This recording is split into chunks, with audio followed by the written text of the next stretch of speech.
Amigos de Ojo con Eso Televisión, hoy yo me he tomado la particular decisión de entrevistar al embajador José Monsalve, que representó a Venezuela pues en países, digamos de alguna manera caribeños, bastantes veces en Centroamérica, ¿no? Así es, fundamentalmente. También.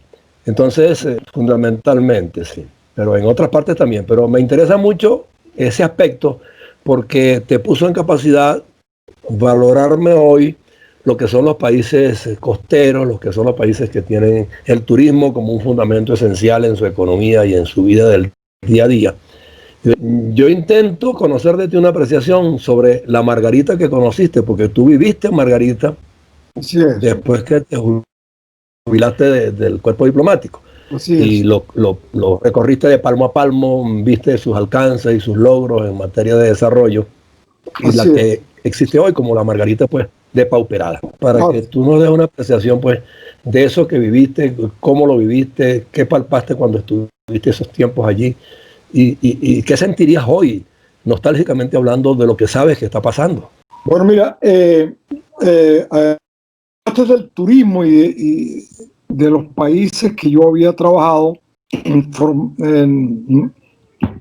Centroamérica, pero estuve también en dos países altamente turísticos y que viven parcialmente del turismo, que es Brasil y Colombia, en dos momentos históricos bien interesantes. Yo estuve en Brasil muy joven, cuando estaba en la dictadura de Anastácio Médici, era el presidente militar de Brasil, y estaba el doctor Rafael Caldera en su primer gobierno.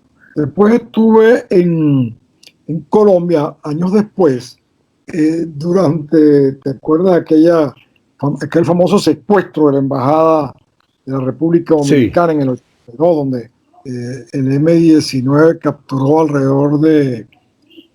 Primero había capturado muchísima gente porque era el Día Patrio de la República Dominicana. Había una fiesta, una recepción al mediodía donde iba pues, personalidades del mundo político y cultural y económico en ese momento. Y al mediodía fue tomado por el M-19 y fue soltando muchísima gente de la recepción, primero las mujeres, después personas que no eran relevantes para los fines de ellos, y finalmente se quedaron con 15 embajadores y 2 cónsules. Dentro de esos 15 embajadores estaba el embajador de Venezuela, por supuesto, y estaba nuestro cónsul también en Bogotá. Y después pues, había una serie de personalidades allí importantísimas de Canadá, de Australia, el cónsul general de los Estados Unidos.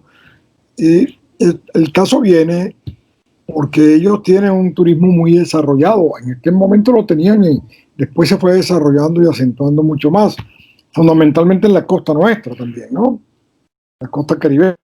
Sí. Con Barranquilla, Cartagena y después la isla de San Andrés, frente a las costas orientales. La isla de San Andrés la desarrollaron muy bien ellos, muy bien planificada, y es un paraíso, aquellas aguas, ¿no? Y Brasil, pues yo te voy a contar de Brasil todas las potencialidades. Sí, no, claro. Pero Venezuela llegó a tenerla. Extrapolando esas experiencias y esa vivencia que tú tuviste en países como esos, y que luego te toca ir a Margarita y encuentras que va perfilada en una buena dirección parecida pues al trabajo que turísticamente se estaba haciendo allá. Margarita, siempre esos hitos históricos allí, que yo viajé en el presidente, un avión de Conviasa con el presidente Caldera y una comisión de relaciones de Hacienda y de Relaciones Interiores, porque fue la inauguración del aeropuerto internacional y del puerto del Guamache y la zona libre de Margarita. Y entonces aquello fue un acontecimiento, tú te imaginarás, pues fue el decreto de libertad de mercado y de servicios, con unos grandes incentivos que le dieron en aquel momento. Recuerdo algunos decretos, como fue que toda aquella persona o empresa que abriera un negocio dedicado a los servicios como hoteles, restaurantes, spas, al servicio del turista, tendrían exoneración de impuestos totales, más ayuda económica pagadera a largo plazo para exportar bienes de capital, digamos, cocinas o cocinas industriales, equipamiento de hoteles que no habían en tierra firme, y, y estaba la famosa Estelita de Torcat, que era una personalidad en aquel entonces, porque tenía un negocio en la calle Gómez, creo que se llama, tú me puedes corregir. Sí, que después fue Boulevard. Y visitamos todo eso, todas las primeras tienditas que se abrieron. Y aquello fue una fiesta generalizada. Margarita llegó a tener, chico, visitas de 3 millones de habitantes al año. ¿Ah? Sí. 3 millones de habitantes, duplicando muchas veces, y más de duplicar a la población local, entre turismo nacional, por supuesto, y turismo extranjero, ¿no? Y ahí llegaron aviones fletados de Alemania, Canadá, Estados Unidos, Australia, por aquella imagen que se hizo, ¿no? También estaba la flota de Conviasa, había un proyecto turístico en manos de personalidades que sabían de turismo, ¿no? Y sabían de negociantes, se dieron muchas facilidades a las personas que iban a abrir negocios allá. Y por supuesto, allí se benefició también el margariteño local, el autóctono, ¿no? Claro. Vendía su empanada famosa de cazón, hasta los hermanos Moya, ahora recientemente, que yo no sé si están todavía abiertos. Sí, todavía están, todavía están. Eso es una maravilla, ¿no? Son las mejores arepas, las mejores tostadas de margarita.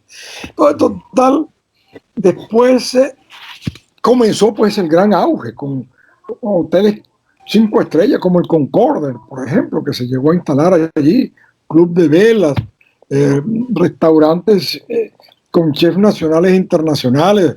Sumito se mudó para la isla inclusive y montó su restaurante. Sí, correcto. Una margarita vivible en toda la magnitud, con una calidad de turística, vida, gastronómica, de servicios increíble.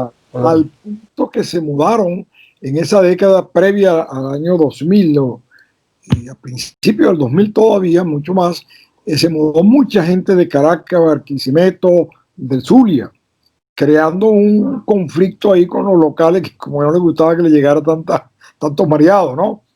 No, pero fue un auténtico boom, no hay duda. Y no solamente estamos hablando del turismo, sino cuántas urbanizaciones se abrieron, porque Margarita de pronto llegó a convertirse no solamente en una zona de vacaciones, con los muchachos en julio, en diciembre, Semana Santa, que mucha gente decidió trasladarse en búsqueda de una vida más calmada que la ciudad de Caracas o de Barquisimeto, y fundaron allí negocios. Una especie de remanso para vivir bien.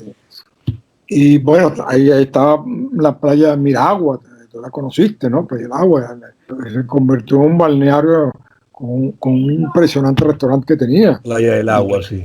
En Playa del Agua. Es decir, había de todo, chicos, para el turismo y para la gente que se fue allí de una manera sana. Llegó a tener 3 millones de turistas anuales. Ya. A veces no había hoteles. Tú tenías que con 3, 4 meses. 80 vuelos semanales. Ah, bueno, imagínate tú. Y a precio solidario, porque era tal el cúmulo de vuelos con Avenza y Aeropostal y 2 más que se fundaron, pero no recuerdo más el nombre, líneas aéreas nacionales, que solamente iban a Margarita. Entonces, quien se beneficiaba éramos nosotros los consumidores, porque los pasajes bajaban y te daban fines de semana por 120 bolívares, cosas así de locura, sí. ¿No? Y se hizo un gran esfuerzo, Juan José, para ir mejorando gradualmente los servicios de abastecimiento. Que hizo no solamente Morel, sino todo, Fucho Tobar, toda esa gente que fue pasando por allí, unos más, otros menos, sembraron de avenidas, de parques, de centros comerciales importantísimos. Hoteles regados por todas partes. Para escoger de todas las categorías. Más las posadas que se empezaron a abrir también, tipo los restos de Chana, que entonces ya ofrecían otra característica, pero con un servicio de 3, 4 y 5 estrellas, si tú querías ver.